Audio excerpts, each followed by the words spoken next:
What a crazy couple of weeks since we last talked. My air conditioning died for nearly a week, like right when I came down with... Pardon my sick voice.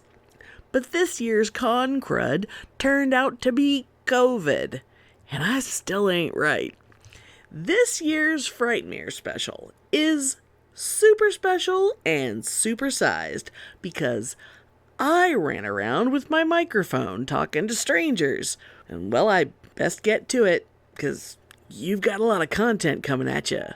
Satanized for your protection.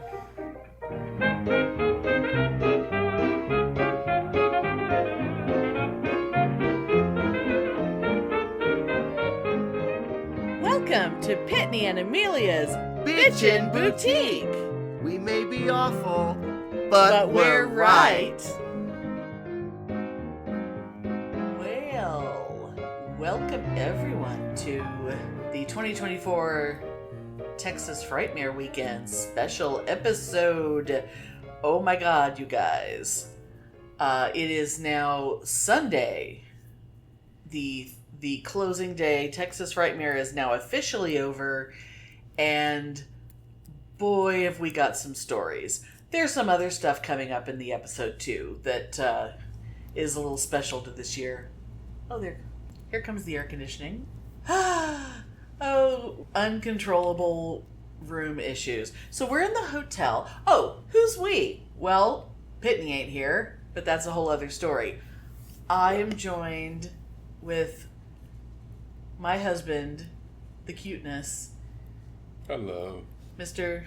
Filianel. That's what you're called. It doesn't matter. I'm Filianel? Okay. Yeah, you're still Filianel. That's still what we call you. But, you know, I'm just telling them that Filianel is I'll here. probably call you sweetie, so, okay. It's fine. Yeah. Yeah. You don't have to call me anything, because we're talking to each other. Anyway, so Filianel and my little poochie Spike and I drove up on Thursday and got into our room. It was a terrible, terrible storm. We won't go into all that. It was a very stressful drive up. It was. And but it did give us a beautiful, beautiful first night of here because the weather was beautiful. And we did find a really good route coming up. Yeah, we were smarter. We didn't go through Dallas this time. We went through Fort Worth, which is, you know, smarter. Yes. So, but anyway, so it was a lovely night. Houston got slammed with some crap the next day, which we didn't really know about until afterwards because we ain't watching the news. Or the weather. We're on vacation. Yeah. So. Which I had to constantly remind you of. We're on vacation. I know. I mean, we ate a lot of really good food. We drank beer. We drank liquor. Yep. We snuggled with the dog. I took a lovely nap with the dog, which has not happened in a really long time because he's past the age of wanting to snuggle with mommy. But it was quite beautiful. But we are in a room that is essentially identical. I mean, it's basically the same. It's not the same room. We're just around the corner from the room we were in last year. Last year we faced the pool. This year we faced the courtyard where everyone gets loud. But, you know, you get what you get. But we wanted to be on the first floor, and we wanted to, you know, we had reasons, because dog. But everything is beautiful here. We still absolutely adore the Texican Court Hotel in Irving, Texas. If you ever happen to find yourself in Irving, why would you? I know, but staying at this hotel would be a reason to come up here, because it's so cute, and so comfy, and so nice. Yeah, they give great customer service. No one gives you any problems. They're fantastic. Just, yeah, the staff is great. Mm-hmm. The rooms are great. The amenities are great. They take really good care of you. Oh, yeah. And they hand you a complimentary beer when you check in. I mean, come on. It was gone within 15 minutes. Sure. Once we got loaded into the room, it's like, let's have our beer now. But, so that was the day before, and then the convention started, Friday evening, and first thing I did was run to the tattoo table to get my tattoo. Which, if you are on our social media, you've already seen it. Right. But I will post more pictures later when it's not oozing.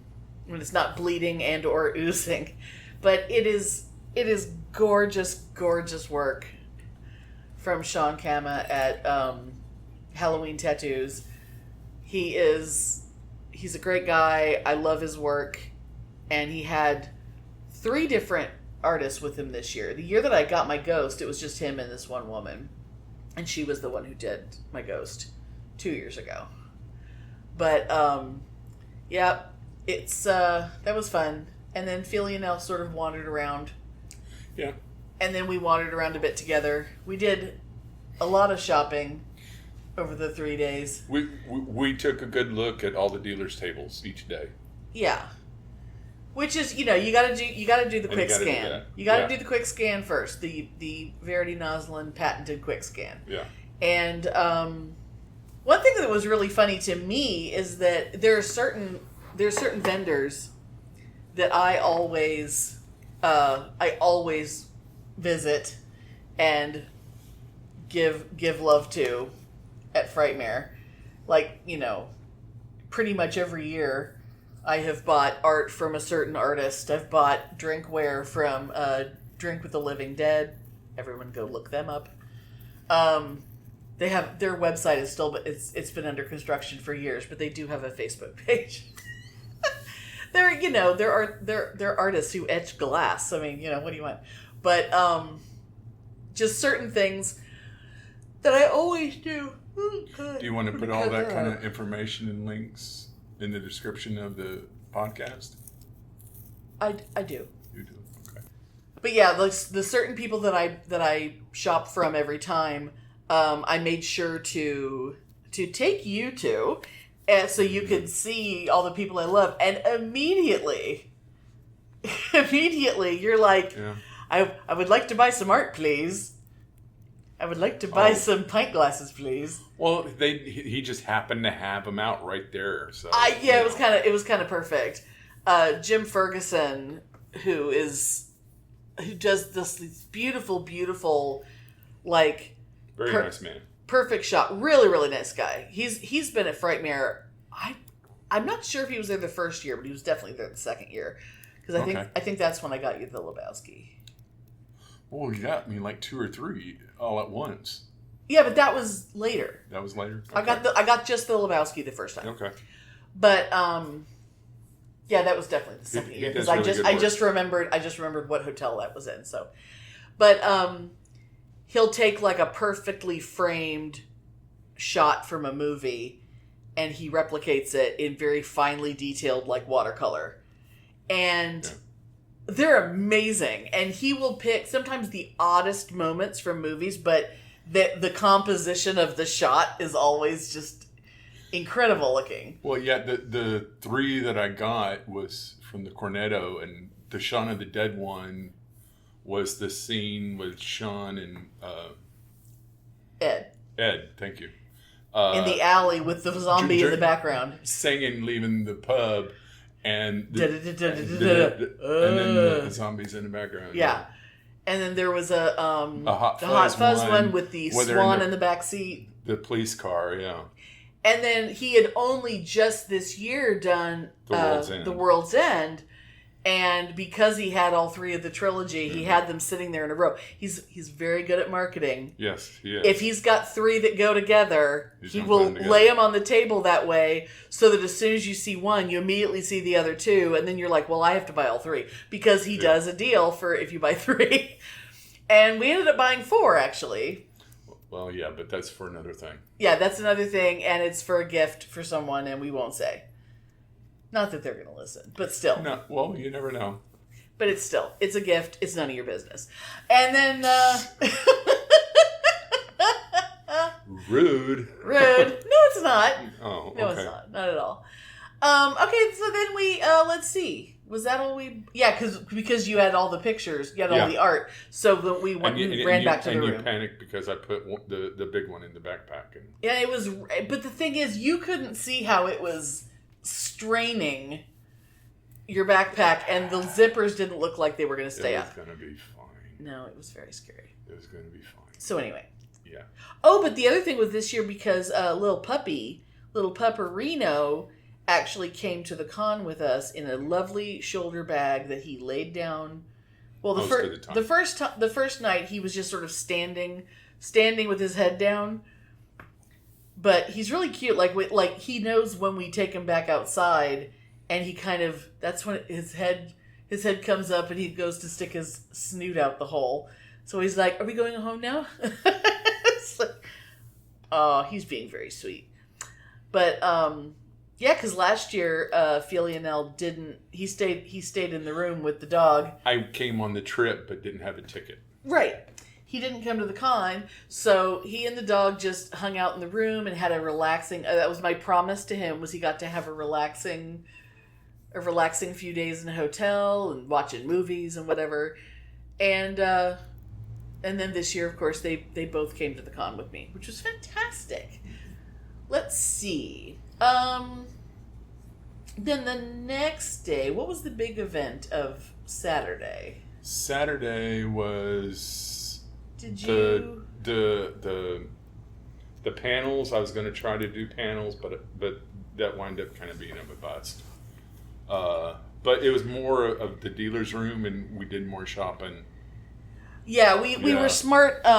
We kind of hit it early in the day, and then we went back again in the evening. It is always a good plan. Everyone should know this. If you're at a big con, like if you have a dealer's room that goes to like 9 or 10 at night, which Frightmare does,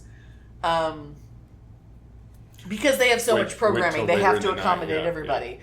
But if you kind of hang back for a bit and wait until like 5:30. Like when most of the people who'd been there all day would be like, "Let's go someplace for dinner." Yeah. And then you just go into the dealer's room and there's nobody in there. I wouldn't say nobody. Okay. The screen table were jam packed. Yeah, the back of the room, as always, they put all the screen people together. This year had David Arquette, as well as Nev Campbell and Skeet and Jamie and Matthew, and that whole area. I mean, they basically they give the biggest people the biggest section of the room. Yeah, and people like Joe Dante and Liz Shea and Dee Wallace and stuff. We're going, and Eli Roth. We're around the other. I never actually spotted Eli Roth with my eyeballs. I didn't see him. I knew where his table was. Yeah, but I never saw him there. But I saw a lot of pictures that people took with him at his table. Mm-hmm. So obviously he was there at some point. Oh yeah. I never saw Lynn Shea. Oh, I did. I definitely did. But I was in and out of the dealer's room a lot more times than you were. But the reason why I mentioned that is that side. I mean, Joe Dante. Mm-hmm. It's fucking Joe Dante. Exactly. And he got a job working, and then he had to cancel on the con, and then his job schedule changed, and he was like, "I can come back to the con," and he rescheduled with the con, which was fantastic. It was so exciting, and I don't understand how I could have passed his table and not seen more than one person talking. I mean, there were times when there was lines. Yeah. Like Friday there was lines. Mm-hmm. Early Saturday was lines. Mm-hmm. But Saturday night there was nobody there, and I was like, "Do you want to go over and say hi to Joe Dante?" And you're like, "I don't have anything with me. I didn't bring anything. We weren't prepared. It's all back in the room."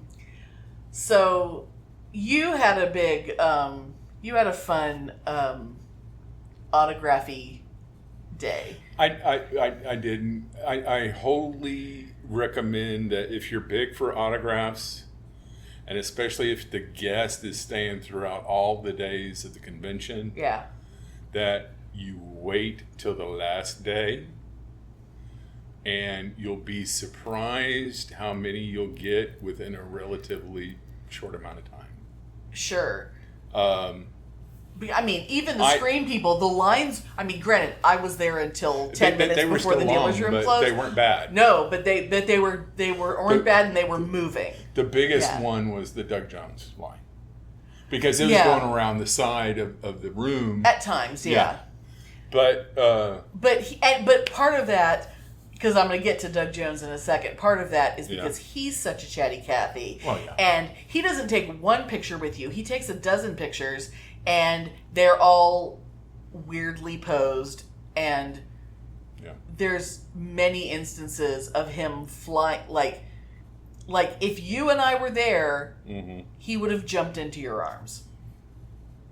I've been fine with that. I know. Well, that was what I was talking to Brent earlier, and he was saying how that he did it to him, and we were talking about how occasionally there has to be someone who isn't okay with that, but it seems like if it's Doug Jones, odds are it's probably okay, because the people there to see him, you're not in line to see Doug Jones unless you're willing to get a hug. Now, if you were going to do if Michael Ironside did something like that, that would kind of freak you out. If Michael Ironside came flying through the air at you, I would be shocked.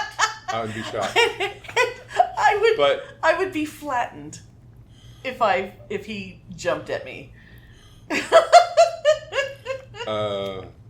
But the autographs I got Joe Dante's, and I got a couple from Dee Wallace.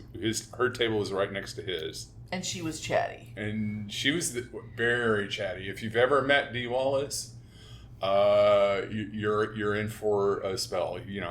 She'll chat your ears off if you let her. Both very nice people. I'm glad I got them. I got the autographs. Yeah, I'm so glad you did too. But I wound up being Joe Dante had to go to his panel. He was finishing his panel. Yeah. And I wound up going and just waiting to be first in line. No one was in front of his table. Because he wasn't there yet. Wasn't there yet. So I started looking at all the pictures and stuff that they had for sale that he would sign. And when he came around, I paid him the money, had him autograph a picture, and I had him autograph. You paid your money, you take your chances. The DVD cover or Blu-ray cover of Amazon Women on the Moon, which we rewatched last night, or I should say, I realized, except for the David Allen Greer scenes, I had not actually seen that movie. But he signed it to so small that he made a comment saying, "Okay, now you can get the other four guys to sign it. Well, other four directors to sign it." Well, we don't want John Landis to sign it. No, and that'll never happen. I didn't want to tell that to his face. Yeah, because they might. I mean, they know each other. That was the most chatty Joe Dante was. Okay. I didn't really stick around and talk to him because there were people behind me too. Yeah. If nobody else had shown for a while, you probably could have. Then at that point, Dee Wallace only had a couple of people in line, and so you're like, what the hell? Yeah, what the hell? I got stuff in my backpack, Exactly. She was on the list of potential autographs. Yeah. And I found the cutest picture that she was selling. It was from her making Cujo, and it was her, a stuntman dressed up as Cujo. Yeah. One of many Cujos they had. Louis McTeague. Yeah. And they're all doing like a cabaret dance, like with this slow kicks up in the air. Yeah, it's like they're doing a kick line. Yeah. It's adorable. It's very cute. And she signed that for me, and she signed The Frighteners. And I made a comment saying, this is my favorite movie that you're in, because I love. You love The Frighteners. Oh my god. And she said she had a lot of fun doing it too. In fact, I think my first time seeing The Frighteners was pretty soon after we started dating. Probably. Because you were like, you haven't seen The Frighteners? It's like, yeah, I know. It's so good. And Dee Wallace is so good in it. Oh, it's such a good movie. I still kind of kick myself for not bringing that Starsky and Hutch. Because she did an episode of Starsky and Hutch, and I was trying to find something out of the ordinary. Yeah, but you don't have something Starsky and Hutch for her to sign. A DVD? Or a DVD slipcover? But you don't have the one she's in. I have the whole series. Oh. Okay, that's a weird thing, though. That is a weird... Well, I know. Out of the ordinary. I know. Okay. You know, it's not like when I went to that Arlo Guthrie show and my friend John had picked up a shoe in the street that he thought he was going to give to me like I would want it. It was like a Basswegian or something. Okay. And I'm like, he's like, well, because I worked in a shoe department at Mervyn's back then. And he was like, well, I thought you might, you like shoes. I'm like, I don't like random people's shoes from the street. Oh, yeah. But when Arlo came out to sign autographs, he didn't have anything for him to sign, so he handed him the shoe. And then a year later, when he came back to town, he brought the shoe again to have him sign it again.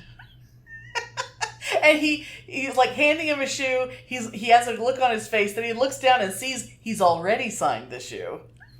So he flips it over and signs the other side. But that's not a Frightmare story. No, but that's an autograph story. It's an autograph story.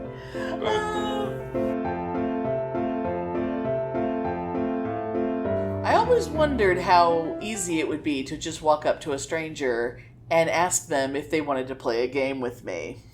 I find it helps a little bit if you walk up and say, "Hey, you look fun. You want to be on a podcast?"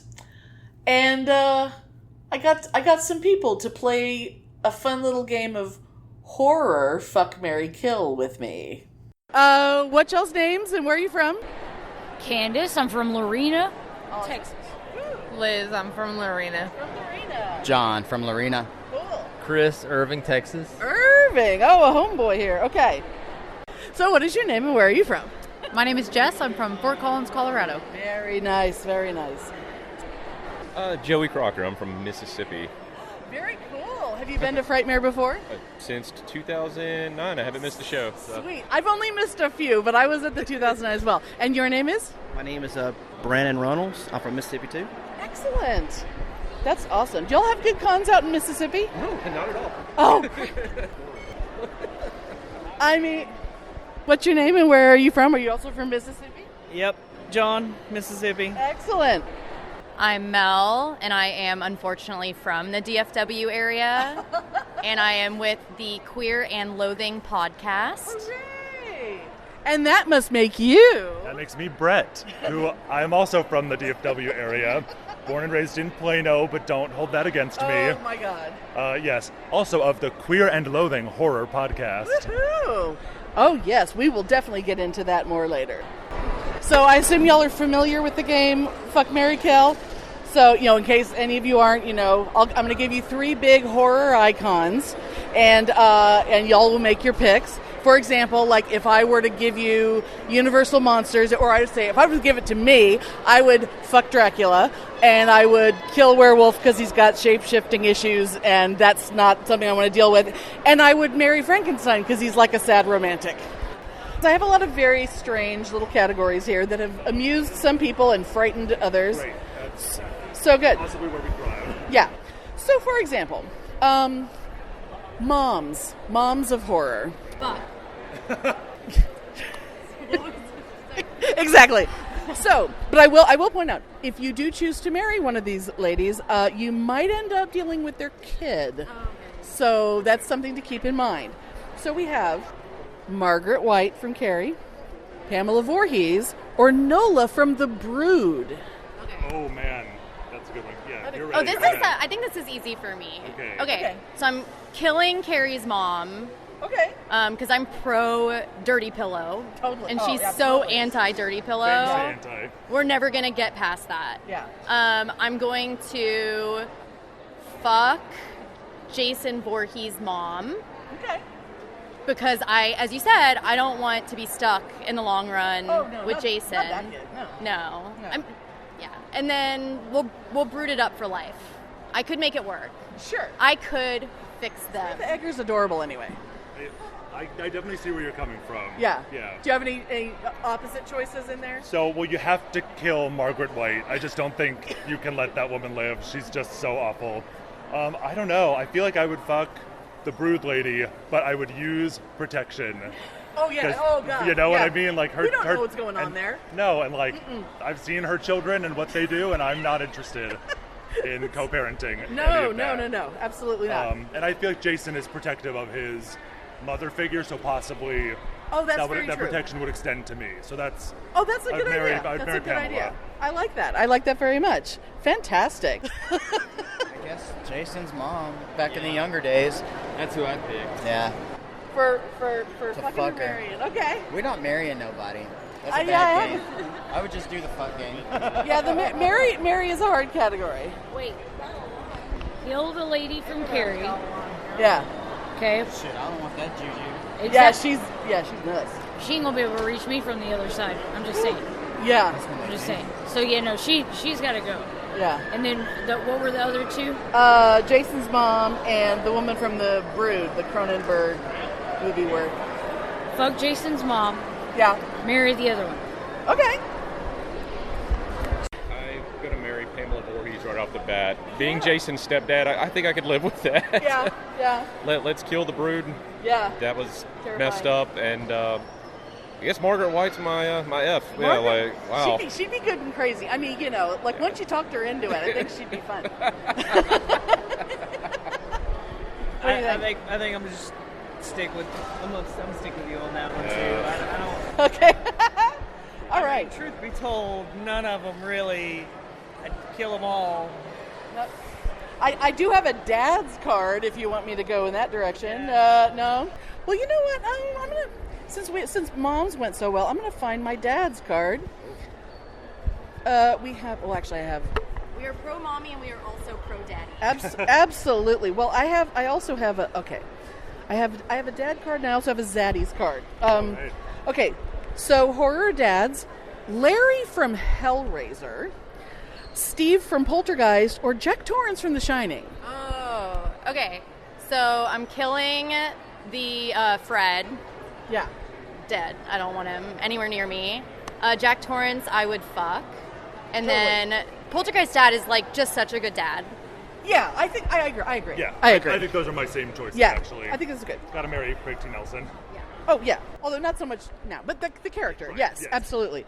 So Good point. Yes, this one's a bit more difficult, but I'm gonna do marry Steve, kill Larry, and fuck Jack.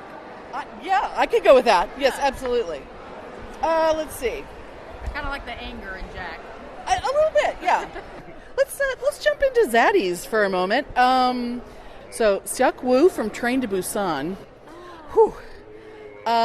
Lee Abbott from A Quiet Place. Okay. Ash Williams from Evil Dead. I'm going with. Yeah, I think I'd marry Train to Busan. Dad, like, he got his act together by the end. Like, he learned to. Oh yeah. By the literal end. Yes. Yes. And also just fucking yum. Yeah. Yum all around. Yeah. Yeah. Wait, and then who were the others? It was Quiet Place. Quiet Place. I had to look up his name. Probably. And Ash from Evil Dead. Kill Quiet Place. Fuck Ash from Evil Dead. for sure. Yeah. Like, buddy. Yeah. So. Oh yeah. That one felt very clear to me. Yeah. Oh, okay. This is probably the hardest one. That one's actually really hard. I'm gonna fuck the Train to Busan guy. Yeah. That's a good one. I'm gonna marry. Wait, who was it? Ash and who? The guy from Quiet Place. Okay. I had to look up his name. Lee Abbott, apparently. Oh man, that one is hard actually. Oh, it's so hard. Oh, that's actually really hard. We apologize to whoever we kill. I know. Okay, I'm gonna marry the Quiet Place guy. Yeah. And then I'm killing Ash. It hurts. No. It hurts. But yeah, we get it. That's a good fuck candidate too. He really is. All right. So little 80s scream queens. Right. We have Brinky Stevens, Michelle Bauer, and Linnea Quigley. We're going for all 3 Nightmare Sisters.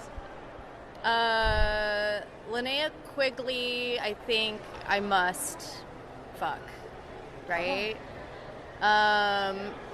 And then who are the other 2? Remind me. I can't remember names. Michelle Bauer. Well, if you like the dirty pillows, Michelle Bauer. Brinky has no pillows. Okay. I mean, that's earn her a death sentence? Yeah, sure. Absolutely, yes. I think it does. Okay, we'll kill her. Okay, we'll and kill Michelle's pillows are okay, good. pretty excellent. I'm sold. I feel pretty solid about those choices, actually. Yes. And I say that as an ally and respecter of women. Absolutely. But we do have to kill the one with no tits. That's so brave of you. Thank you. Oh my God. I thought this would be an easy one, but there's a lot of young people here who didn't know who these people were. Feel free to anyone go first. I'm gonna marry Linnea Quigley. So would I. Yeah. And the other 2, I guess Michelle Bauer would be my F, and kill the other. I'm sorry. Yeah. You know what? Same. Any opinions? Anyone? No? I think that sounds good. That sounds fair. Okay. Horror movie directors, Sam Raimi, Eli Roth, or Rob Zombie? Oh. I'm gonna marry Rob Zombie. Yeah. Fuck Eli Roth and kill Sam Raimi. It's I hard. had to do it. I'm I sorry. know. We got to kill one of them, right? Let's see. Okay. Let's do some killers. I have a couple categories of these. This one is to me the most fun. Would we go with Norman Bates, Billy Loomis, or Candyman? I'd marry Candyman. I think it's very romantic. Yeah. I mean, if we're talking about Tony Todd Candyman, like... Yeah. I know, but I think I would fuck Candyman. But if you're married to him, you can fuck him forever. I know. Like, but Norman Bates, okay. like Anthony Perkins is just like has my heart, and I think he's like the cutest thing in the world in that movie. I think I would have to just marry him. He just needed to find the right one. Right. To exactly. I could fix him. Of course. I could fix Norman I agree. Bates. I could not, so I'd kill him. Yeah, that. I know those my are the only. limits. Yeah. I know my limits. Yes. Yeah. So pretty. So very pretty. Yeah. Yes. I just love him. It's distractingly pretty in that film, actually. Yeah. Okay, where's my other killer card go? I thought it was right behind it. Okay, these are more franchise-themed killers. Okay. Freddy Krueger, Michael Myers, Jason Voorhees. Freddy if you had to. has to die because he's like a pedo. I was going to say that too. Totally. Yeah, I was So- like, Freddy has to. And I Freddy hate for that sure. people keep forgetting that. I also do, and I'm like, he's fun to watch in a movie, but he has to. Yeah. must- And I know must he die. has already died, but he has to die again. As many times as possible Yes. if we can. Yes. Absolutely. And then who else was it? Jason? Jason and Michael. And Michael? I nearly went Leatherface, but I thought, I don't want to make it too easy. Yeah, I was going to say that'd be very. I think marry Jason and fuck Michael. Michael seems like he might be a little fun. Well, You think you'd avoid getting it killed might be by nasty, but also just like he's not a person anymore. Like there's nothing there. True. And not that Jason is like full of chatter and personality, but like I don't know. Michael is like the face of evil and like the black eyes and whatever the hell Loomis said about him. I Yeah. need a clarification though. Okay. So when we are fucking, is the mask staying on? I'm going to make that up to you. I feel like mask has to stay on. I mean, Jason's Okay, mask, we really don't want. I I mean, could not make a marriage with Jason never- work if the mask was going to come oh off. God. Literally what I was gonna say. I'm like, we can't be kissing. I can't be looking at that. Okay, so I guess I could marry Michael and fuck Jason, but masks must both stay on for both Yes. at I all agree. times. I Yeah, agree. That's how I it has agree. to be, I think. I would definitely agree. And I think, the dead behind the eyes, just sort of sitting there thing. I mean, we've all been there. Right. I'm like, that's me in the relationship. I can't be with someone who's also like that. Oh, my Lord. We're going to go final girls. Sally Hardesty from Texas Chainsaw Massacre, Laurie Strode, of course, from Halloween, or Sidney Prescott from Scream. Oh, wow. I'm going to bone Sydney. I'm going to marry Jamie Lee Curtis, and Yeah. I'll kill Sally. Sorry, Sally. Yeah, I know. I know. A lot of these are hard. Yeah, it's hard to kill them. I would have to. I'd have to marry Sydney. Okay. and I'd probably fuck Jamie Lee Curtis, just, Oh yeah. just because. So you're killing Sally as well. Yeah. Poor Sally. Sally's having a rough week. All right. Okay. We'll do one more. Okay. This is a very weird category. If you had to fuck, marry, or kill a movie, Night of the Demons, Night of the Living Dead, or Night of the Creeps? Oh. I guess I'm gonna fuck the demons. Yeah. And then I'll marry the creeps, and I'm killing the dead. Nice. Okay, very good. Yeah. Night of the Demons, Night of the Living Dead, Night of the Creeps. Oh, That's all man. you. Yeah, I know. That's all you. Night of the Demons is my jam, so yeah, I guess I'm gonna marry that. Okay. And then I guess you fuck Night of the Living Dead. And as much as I love the creeps, God, Yeah. that's man, I would not any of them in any position really, but It's hard to kill. yeah, one. gotta kill creeps. Yeah. I'd marry Night of the Living Dead. That's a good movie. See, that's the first thing you've wanted to marry. That's a good movie. That's good. I'd kill off the rest. I think Night of the Demons is hot, so I'm gonna fuck that one. I think me I'm gonna too. kill Night of Yeah. the Creeps, and then I'll marry Night of the Living Dead. Yeah. I think- feel really solid about that. I feel good actually. about it too. Yeah. I feel good. That's And I think that'd be fantastic. very dependable in a marriage, I feel. Yes. Pretty certain stability. Absolutely. It's always there when you need it. Exactly. As a film goes. Nothing too flashy, but like solid and dependable. There you go. There you go. But sometimes you do need to stick your lipstick into your nipple, and that's Yeah. important too. Oh, we've all been there. Exactly. Exactly. And I didn't worry about autographs. I have a hard time with the standing in line thing. Like if I can just walk straight up to someone, that's very different. Yeah. I have my anxiety makes it very, very hard for me to stand in line. There's something triggering, I guess, about being in line. I remember It's the anticipatory thing. I remember going to a convention way back When I had a panic attack in line. and you wanted Robert Trevor was there, Yes, the guy who played Salmonius on Xena. besides a few other things. But that's the only important thing. I know.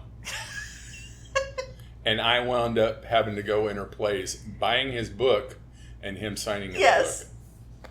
Yes, I I know. remember You were that. very nice.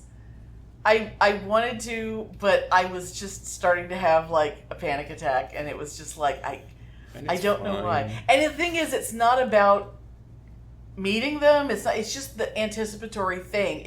It fucks my entire body up.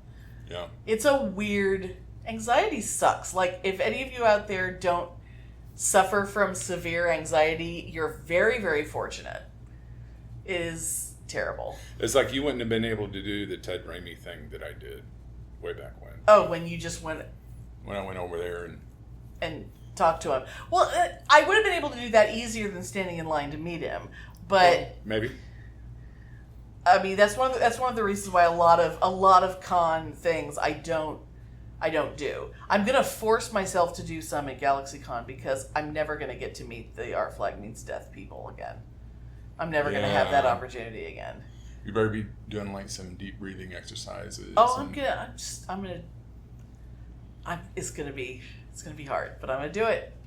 Good. I gotta hug Izzy and There Jim you go. and Wee John. Okay. She's going to Lucius. another convention in August. Yeah, they know. I mean, Okay. I can't guarantee who's listening, but that's fine. And then today met up with some other podcasters. You will find out more about that later.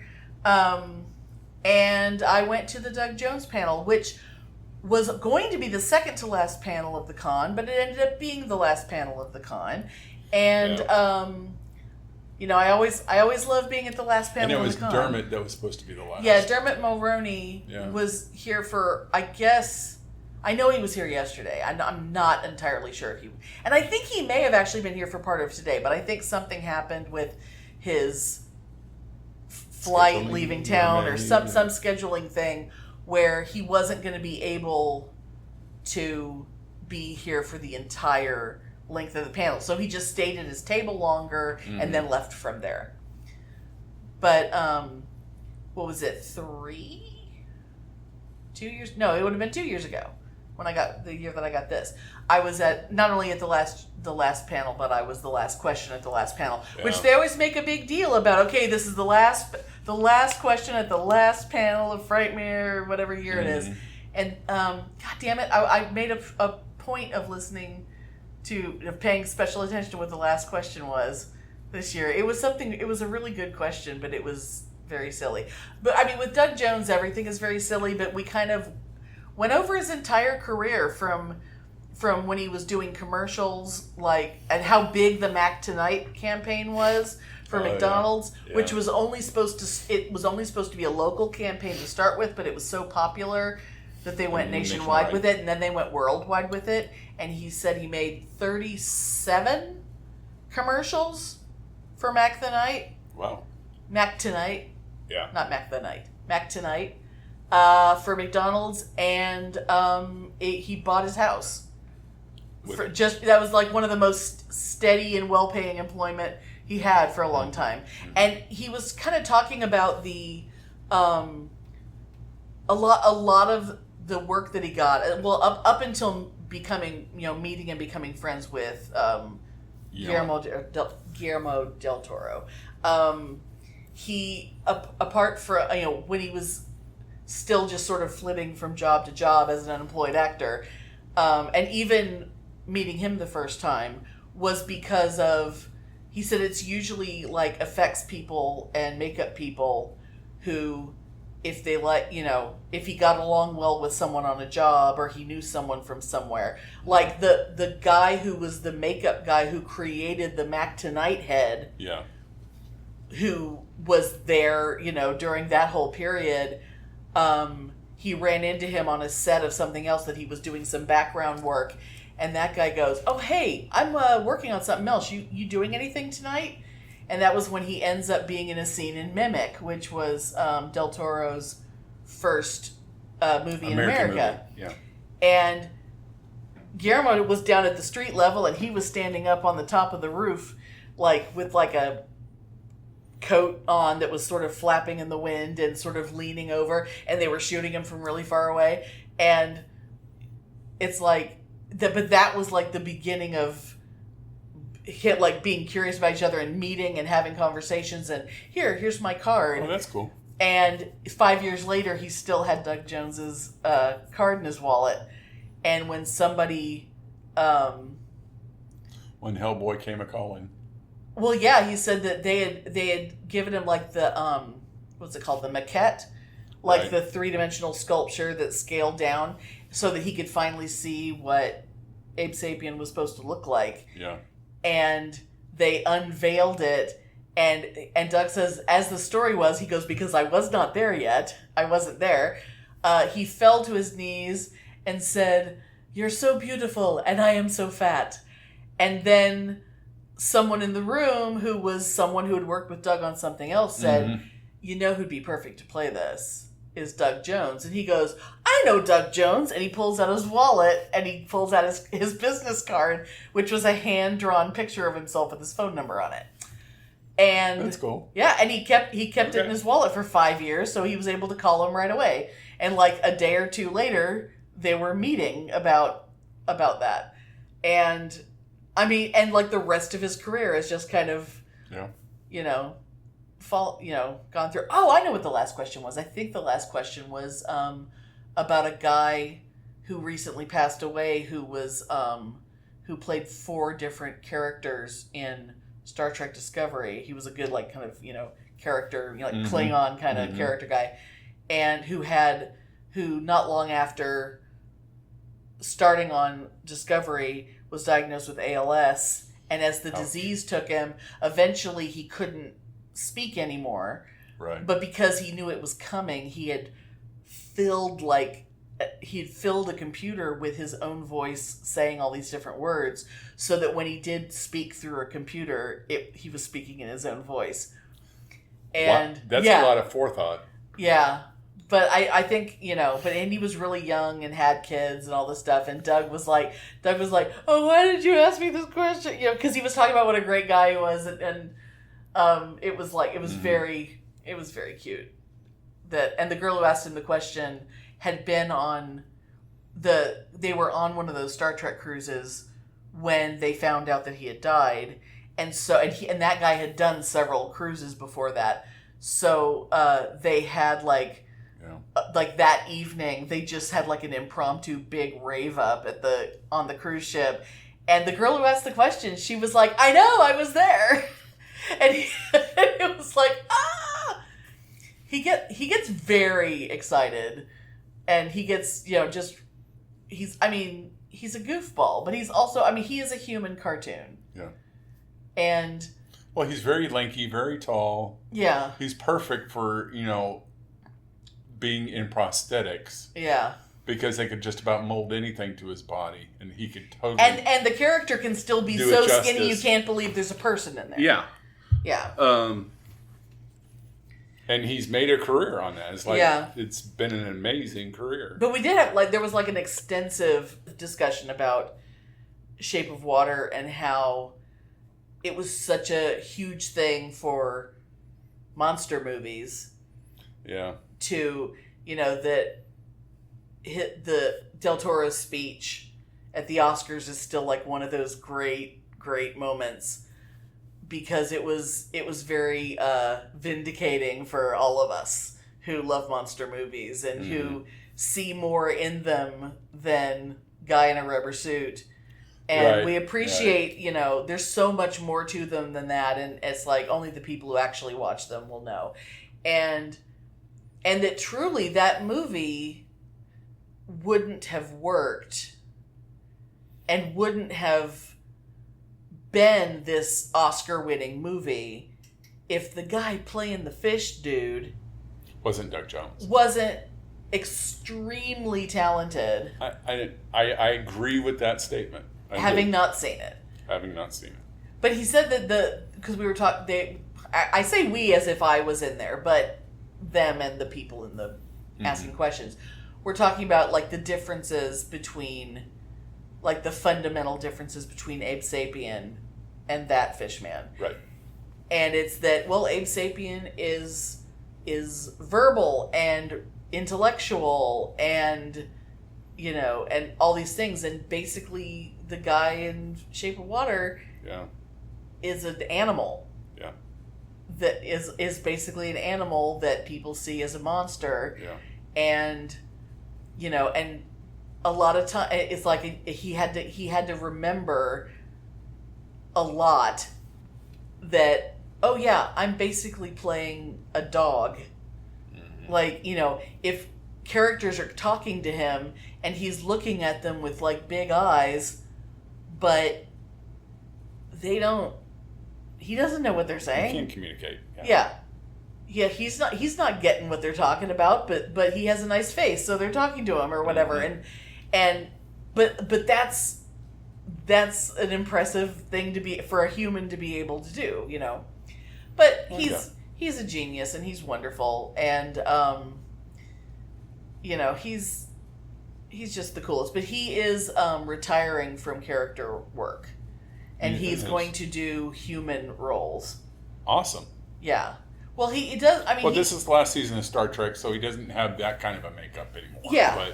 And he's got the Nosferatu movie that is coming out hopefully before the other fucking Nosferatu movie comes out. Because his, I didn't really know anything about it until today, where they are basically remaking the original Max Schreck Nosferatu. Mm-hmm. And he said that there's all these green screen things in it, but the purpose of the green screen is so that they can project the scenery and the background from the original movie into their movie. Yeah. So he is basically playing Max Schreck, and the only difference is it's not silent. So there's actual dialogue and music and whatever, but visually it's meant to look just like it. Okay. And that right there is I don't care what the other one is doing. Your big budget Nosferatu shit. How many Nosferatu movies do we need? The original and Shadow of the Vampire are the only ones I ever wanted. I don't need the other stuff, but this Doug Jones one, I'm very, very, very excited about. And it's supposed to be... I just hope it's not like a shot for shot like the remake of Psycho. I mean, the way he made it sound, it is... Well, that kind of scares me. It is, but they're not just replicating it because they're talking and there's more to it than that. Okay. Because it's not a silent movie with cards. Okay. So conversations take as long as they actually take. Okay. And, that kind of thing. So it's the same where it can be the same. Okay. Does that make sense? Yeah. Yeah. And that's very exciting. And he's going to be amazing in it. He's amazing. Yeah.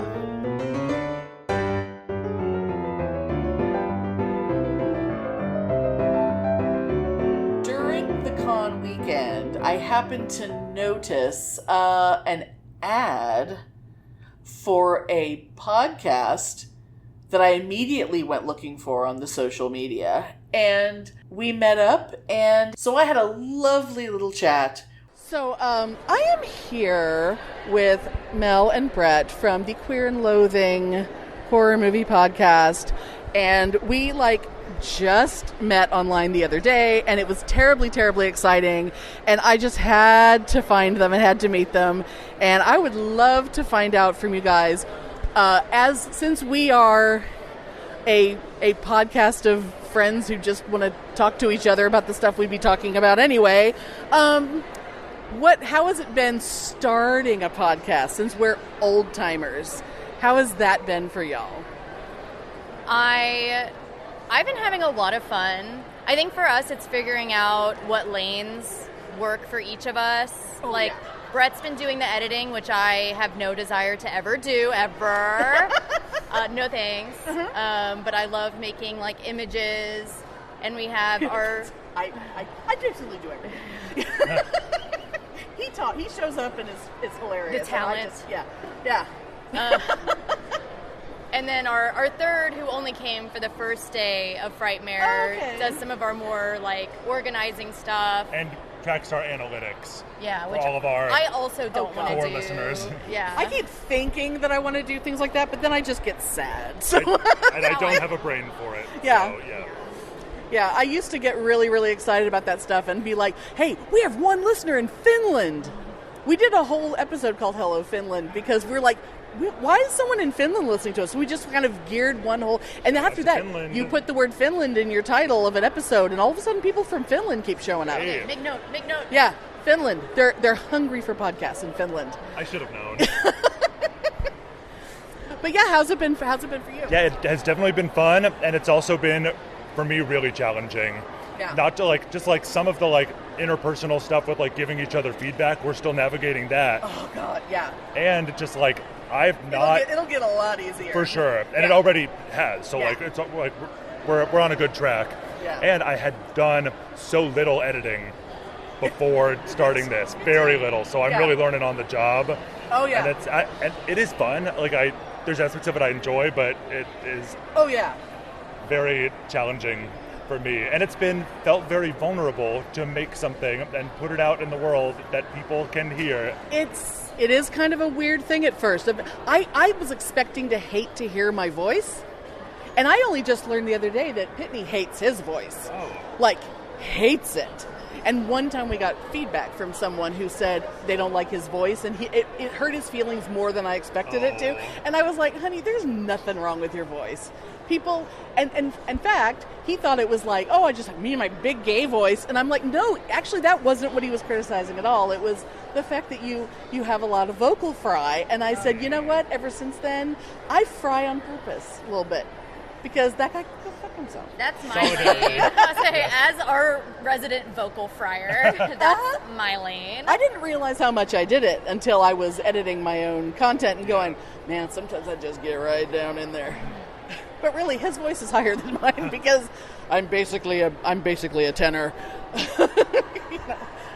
But yeah, I do want, since you do the editing, I do want to ask, do you find yourself to be more of a perfectionist than you thought you were?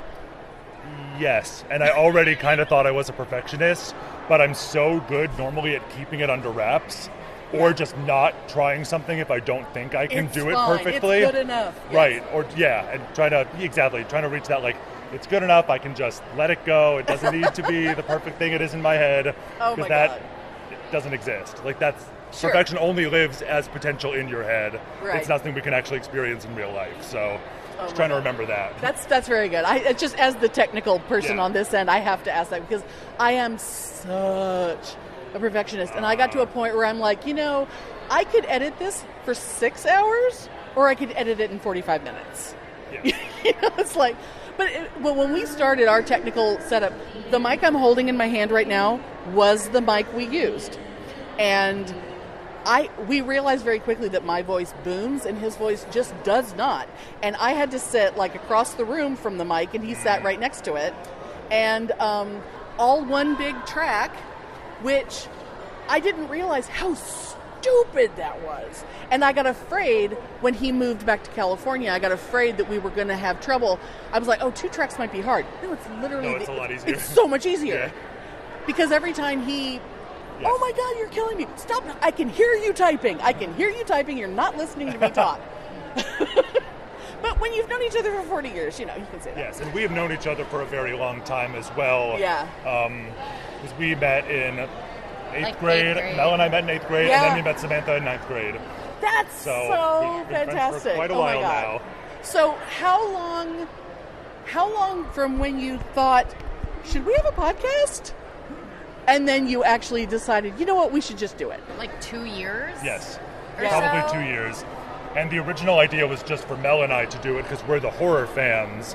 Okay. And Samantha's sort of our like straight man or like audience surrogate where we can explain things to her. Oh, so like she's watching something for the first time? Yes. Oh, that's cool. We covered the first Omen, the new Omen prequel movie. Right. And she has now seen that, but has not seen the original Wow. The Omen.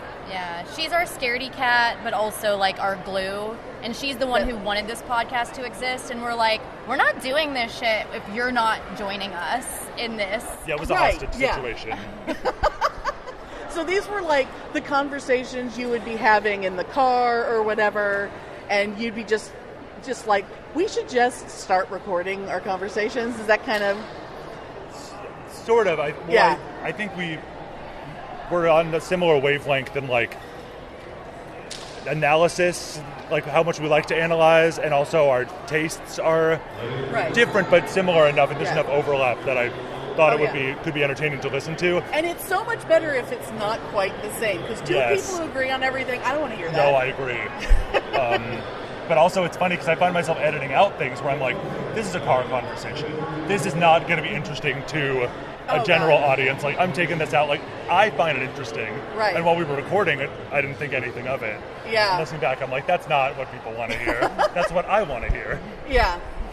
And I find, well, I have definitely found, because ours, it's sort of, whatever comes into our heads, and we find that sometimes if we plan too much, and those aren't as good, but if we thought we had a plan, but then we went somewhere else organically, those are frequently the best things we ever do.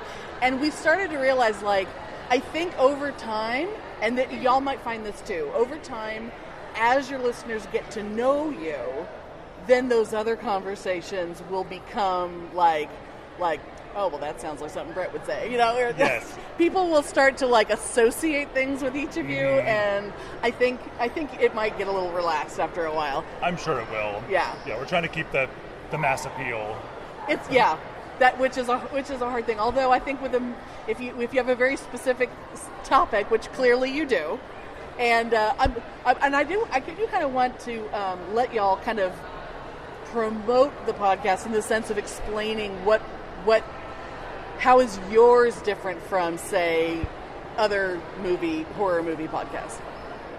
Yeah, so I guess I would say that we're less of like a play-by-play. We won't like necessarily go through a movie like for the plot. It's more about things we enjoy.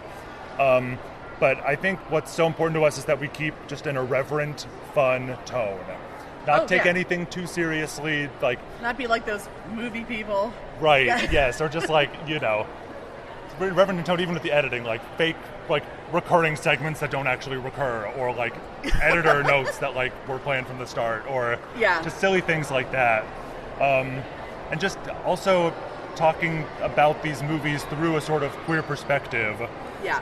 Which I think is fun, because I think horror lends itself to that so well. Totally, and people don't. I think a lot of people don't realize it until they're shown it. Yes, it's like it's that outsider thing, man. You know, we just relate to things that like kind of automatically.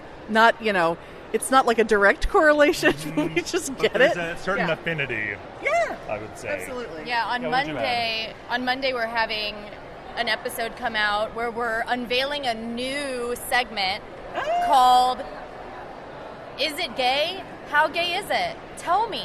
I think that's what we settled on. Yes.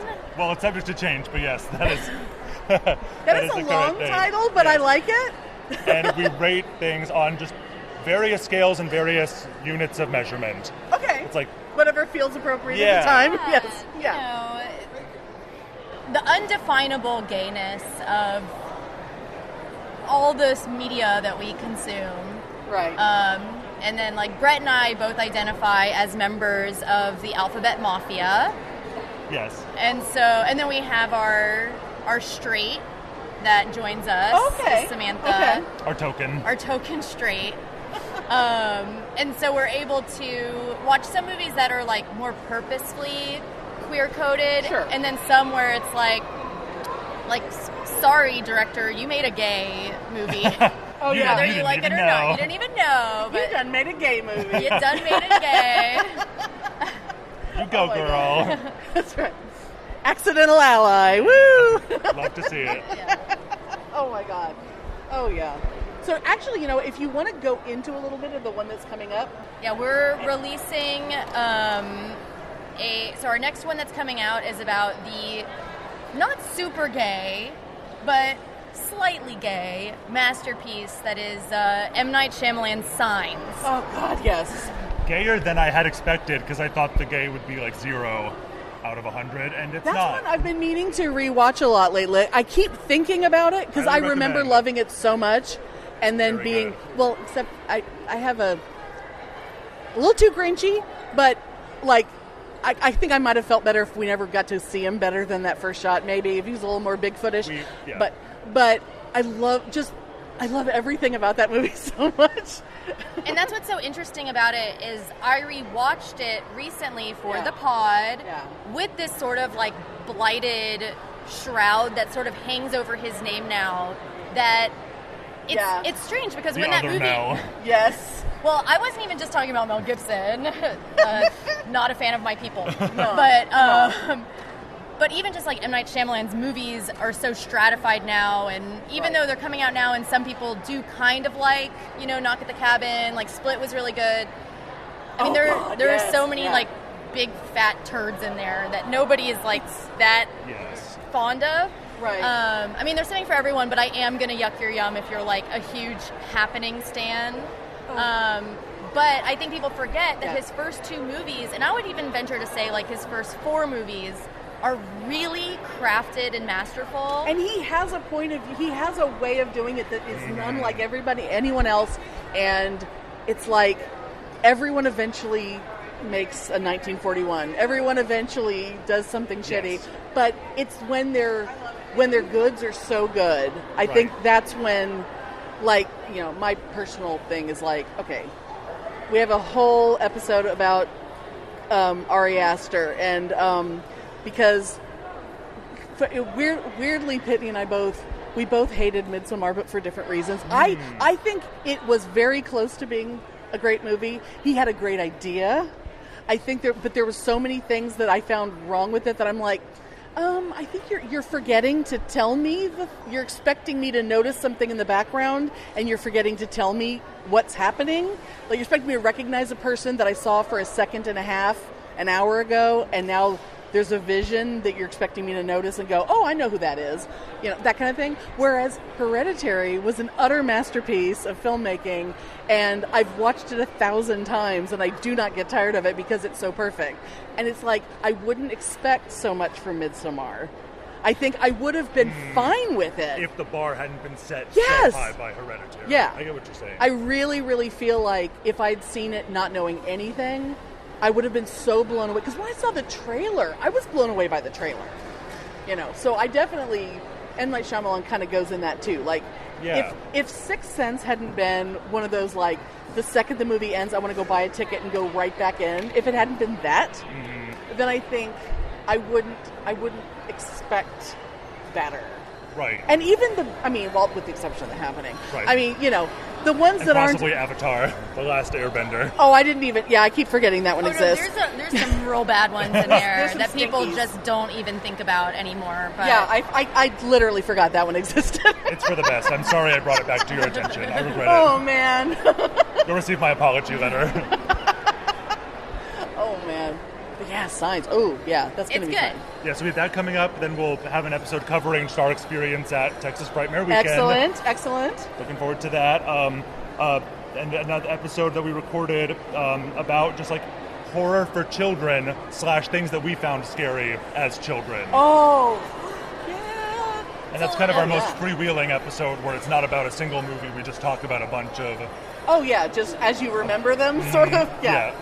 Oh, God. Yeah, give me an example. Like, don't spoil your show too much, but I'm curious what what was the first thing that's, like, scared the hell out of you? So Brett and I are really different in that I had no sheltering as a child, and I saw Alien when I was like 7. And I wasn't allowed to watch like PG-13 movies until I was like 11, and even then only some. See, and I thought I was sheltered. I mean, there's certain things that my mom was very good at. Hey, look over there, and I just didn't know things existed.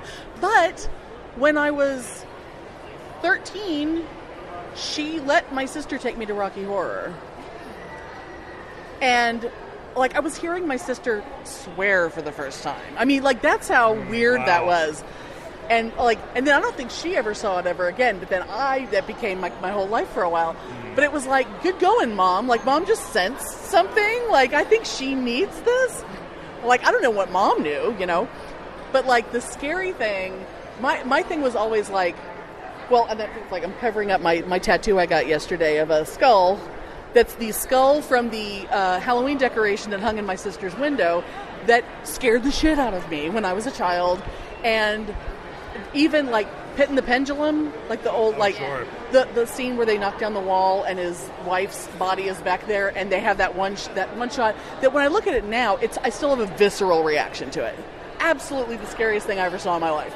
And it's like, but then I became very into horror because I started looking into special effects and how do they make things, and like when like Rick Baker and Rob Bottin were first kind of really making all the best movies ever. I was obsessed with air bladders and and squibs, and you know, I was obsessed with that stuff. So I could focus on, well, that's not scary because there's a guy who put all that stuff on him. Right. And then I could just enjoy the movie. And that was a huge thing, yeah. Once you start to just slightly peel back that curtain where you're thinking about the work that went into making this movie, it didn't just appear fully formed. Right. Once you even just change your perspective on it, it's a lot easier to... Yeah. And you can appreciate it on all the levels, because you're not so scared that you're missing half the movie by, you know... I mean, there was one time as an adult, my friends all wanted to watch a movie, I instantly got so... I just sort of pulled my hoodie up over my head and just sat there listening to them, and it was Dead Alive, that... yes. Yeah. Peter Jackson. Splatter.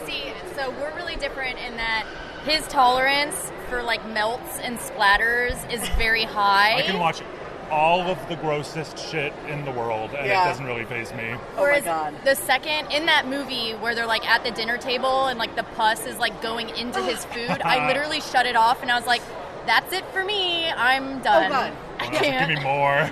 See, and because I like the effects thing, like if I'm watching Walking Dead and like a walker like cuts his guts open on something and they all spill out as he's walking, I'm just laughing my ass off.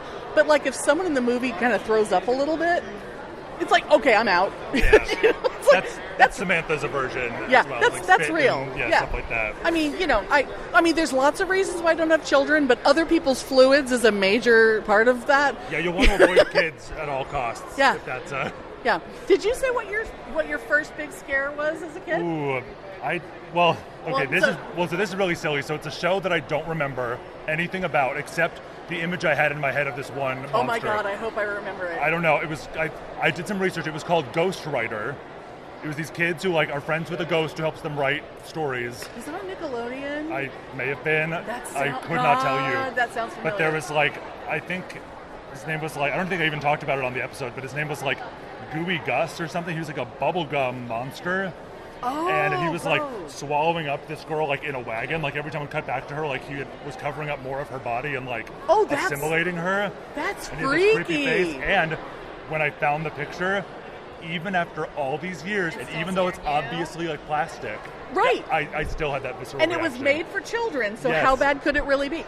And it wasn't, 100%. but I still, it's I was right back there. 100%. I totally get that because, I mean, granted, the Vincent Price, Roger Corman movies were obviously supposed to be scary, but it's not realistic. There's nothing. I mean, but then again, when I was 9, what do I know from realism?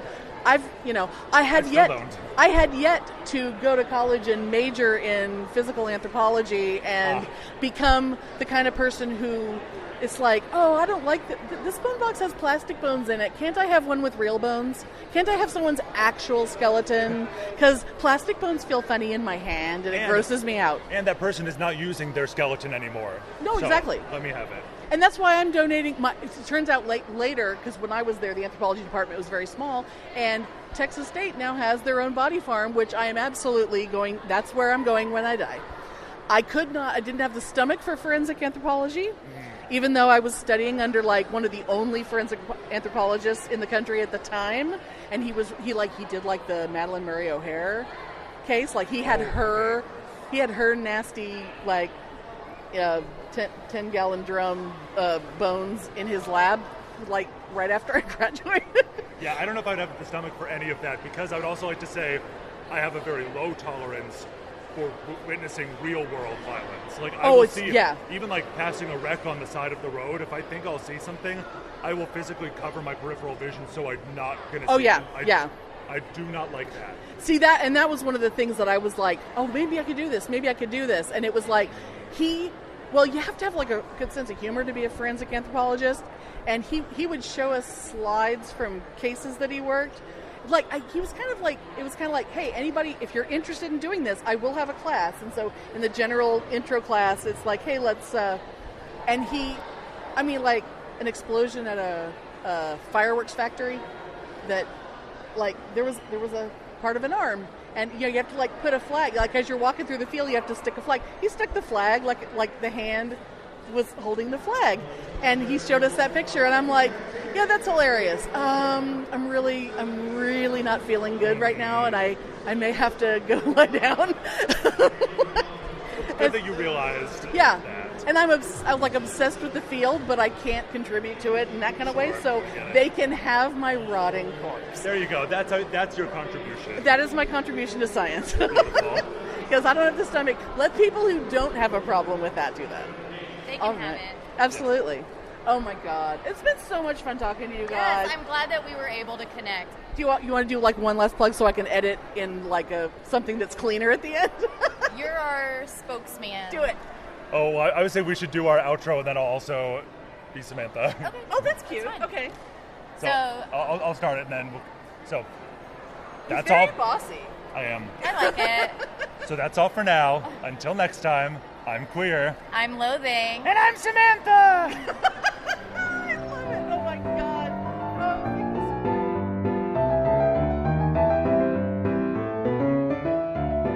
Okay, well let me ask you this.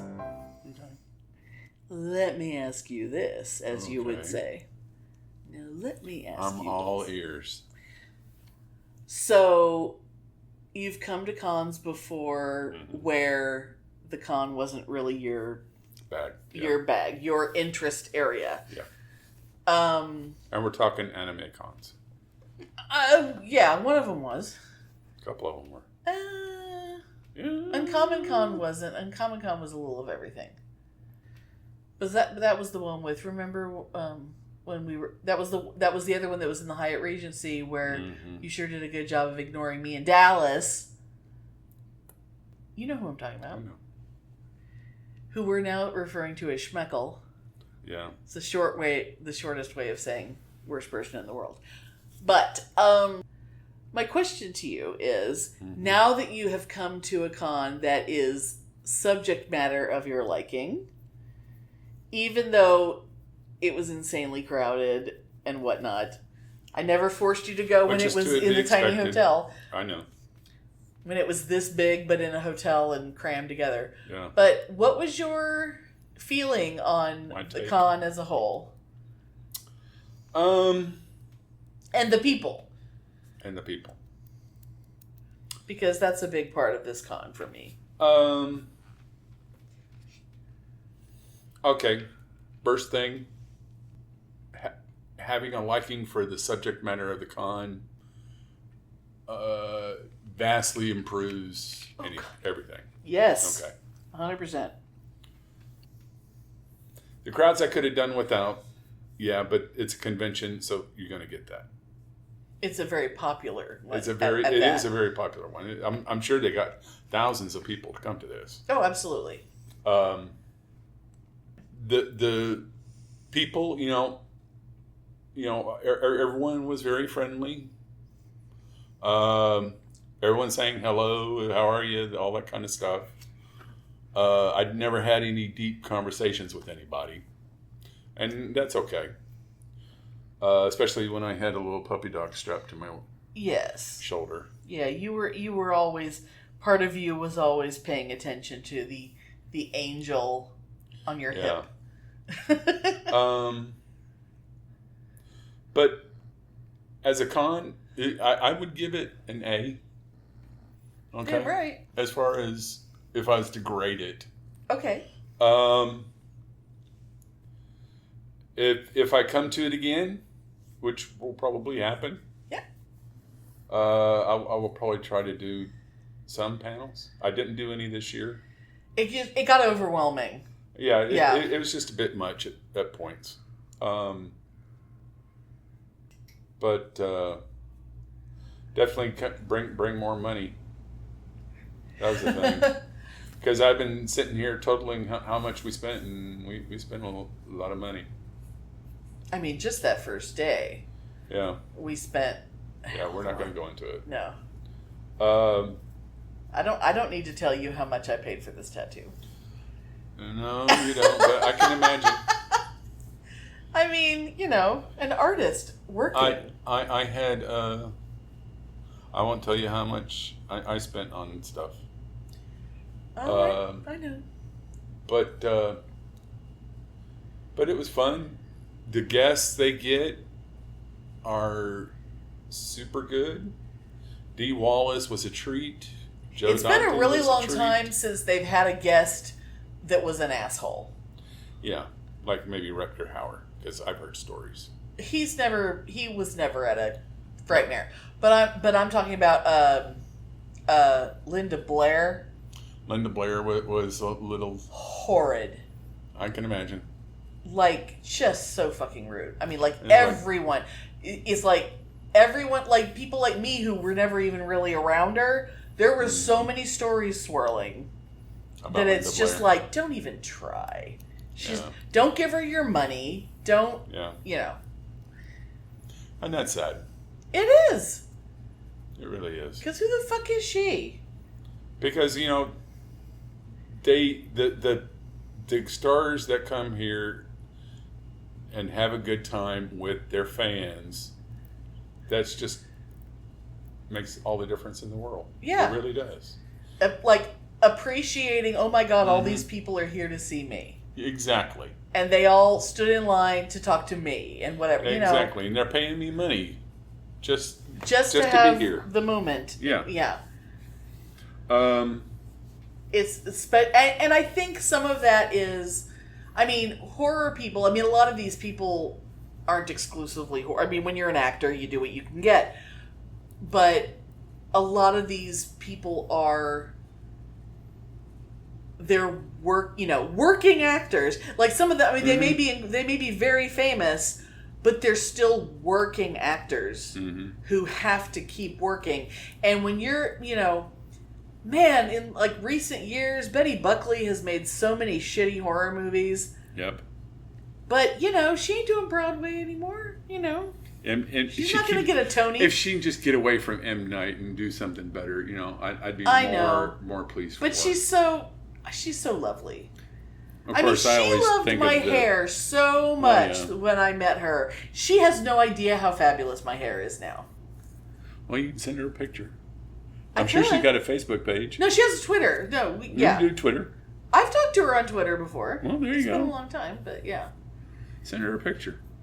It's my very good friend Betty Buckley, who lives around here. So I'm surprised she doesn't come more often. She's only been here once.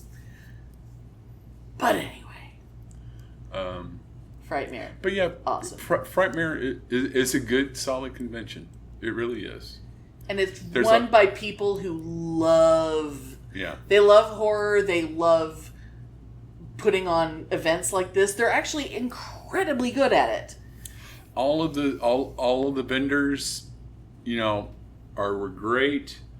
We didn't buy something from everybody. Oh, God, no. But the places we did buy stuff from, they're always very helpful, very knowledgeable. Yeah. And the people we didn't buy stuff from, same way. They were very friendly, very knowledgeable. A lot of times they just want to, you can just stand there and talk to them about something. Oh, and yeah. They know that not everyone's going to buy something. Oh, yeah. But yeah. The only thing I was kind of looking for, but I don't think I ever noticed, was the full moon, because full moon was supposed to be here too. They were in when you were they like right in that first row? That first row, yeah. And I originally thought they were on an end, but they were like in the middle. Okay. And Charles Band, I spotted him the first day, but I never saw him again. He's usually at the table and he's schmoozing everybody, and he. Oh well, he's the big schmoozer. Oh, he's a carnival barker of bad movies. But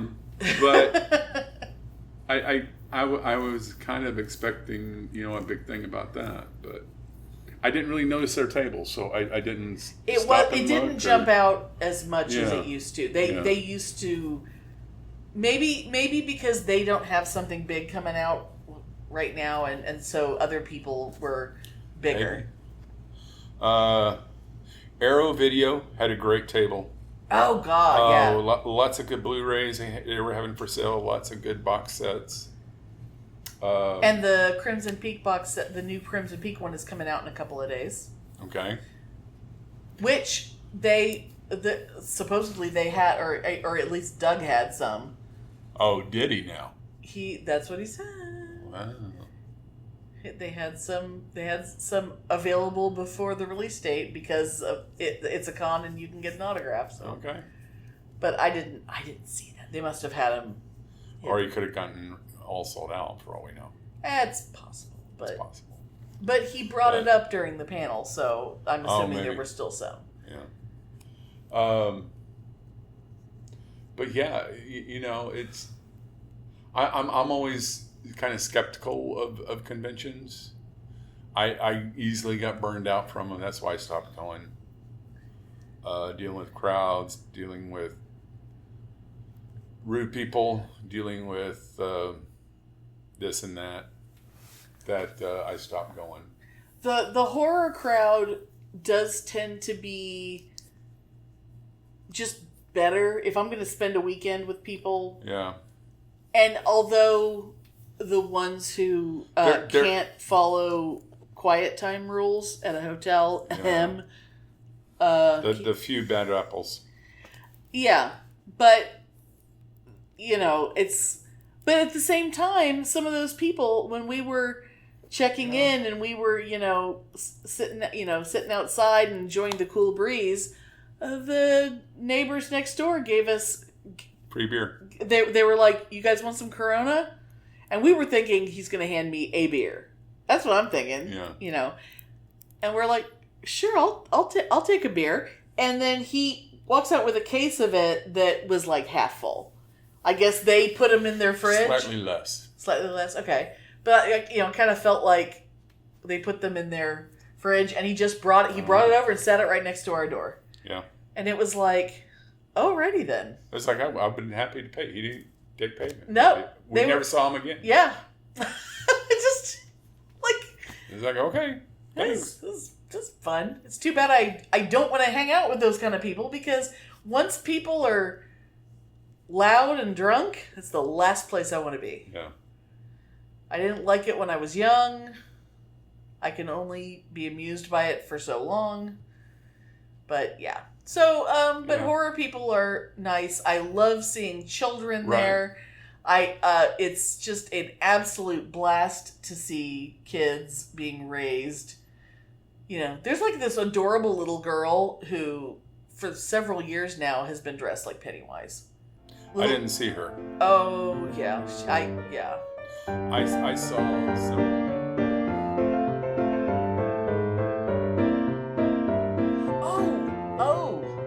I'm suddenly remembering stories that I was going to tell. Okay. And I have two stories that I'm going to say. This is the If Pitney Were Here section. So, and there were times when I texted Pitney. Okay, we were so young when we met that we still, there's parts of our relationship with each other that are kind of childish. And one thing that we tend to do when we're together is play There's Your Boyfriend. And, it's not nice. Oh, yeah. It's not nice. But we're, we tell you people. Then. We tell you people all the time. Well, yeah, but we do it now. Well, but we tell you people all the time that we're awful. But I sent him a text with a little picture that I snapped that I immediately deleted. That picture was only for Pitney. It was just if I would have elbowed him and said, "There's your boyfriend." Yeah. I don't know who that person was. I don't know who that guy was. I am not going to describe him to the audience. I'm just saying that did happen. Mentioned. Nope. I don't know who he is. It's fine. Another thing that happened right next to me, and it was incredibly amusing to me, because a woman had the nerve to be outraged at fucking nothing. Oh, yeah. Yeah, I told you about this. So there was a couple of women, one in particular, who were dressed as Leatherface, but from Chainsaw Massacre 2, only they didn't have like the gross Leatherface thing on. They just have the makeup, like the eyeshadow and the lipstick, like the bad eyeshadow that, when Leatherface wants to be pretty. And from the front, it was just like, okay, so it's girls wearing like a little top that's tied up like a halter top, and they have the big butcher apron on, and it's like, well, it looks like they're wearing, stockings or something. But when they turn around, it's like fishnets all the way up to the butt and like little cheeky shorts. And one of them in particular, I'll just say, she had a butt. And that's always nice. Women who have that kind of butt should let the world enjoy it once in a while and just walk around like that. So I'm standing in the lobby area looking for people to chat with, and I'll explain that more later. But this couple goes by, and the woman, in the snottiest voice, goes, look at that. Look at that. That's so immodest. And I looked over my shoulder to see what she was looking at, and she was looking at the Leatherface chick with the nice butt. So I looked back at the woman as she was going out the door. This bitch is clearly someone who just, works in finance. From the neck up, she's just that snooty bitch in your office, with her office appropriate hair and her office appropriate glasses and her office appropriate makeup. But she's wearing, not only is she wearing like stripper heel go-go boots that do not match the skin tight dress that she was wearing that was like a leopard print, pleather looking skin tight dress. And it's like, bitch, you know, you're the one who decided to do, you know, like a lot of women on Halloween, it's just like, I normally dress, but slutty. You know, cons, you know, it's like, it's hard to not dress slutty at a con. I get it. I was young once, but this bitch, it's like, oh, she needs to take a seat. And Pitney would have loved that. But the other thing that happened, and I kept looking and I did not see this guy again. At one point, I was just like standing momentarily in some shade, and I look across this cement area outside the convention center, and I saw what I was so sure was Jamie Murray, aka Murr. Go back to the fanzine episode if you're trying to remember who Murr is. So, and it was like, it was Jamie Murray so perfectly that it had to have been, as I texted Pitney later, the only way it could have been is that if it was a person now cosplaying as Jamie Murray, because Jamie Murray himself could not look as Jamie Murray as this person did, because he's got to be 1,000 by now. I mean, is he still around? We don't know. I know. There's an actress named Jamie Murray. There are a lot of people named Jamie Murray. Mm-hmm. So if you try to search for Jamie Murray, you're not gonna find this one. Yeah. Because he used to be kind of somebody in the Texas con circuit and in Beauty and the Beast fandom, like the Catherine and that Beauty and the Beast. He was big in that. I know what you're talking about. Yeah, I know. But yeah. So yeah, seeing a clone of Jamie Murray was terribly exciting. But not him, I don't think. Because it couldn't be.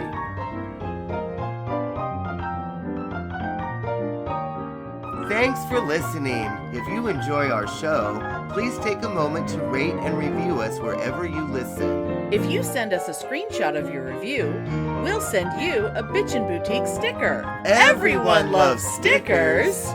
Please subscribe or add us to your favorites wherever you get your podcasts. Subscribers get new episodes first and are also more attractive. Drop us a line anytime at PitneyAndAmelia@gmail.com. We'd love to hear from you.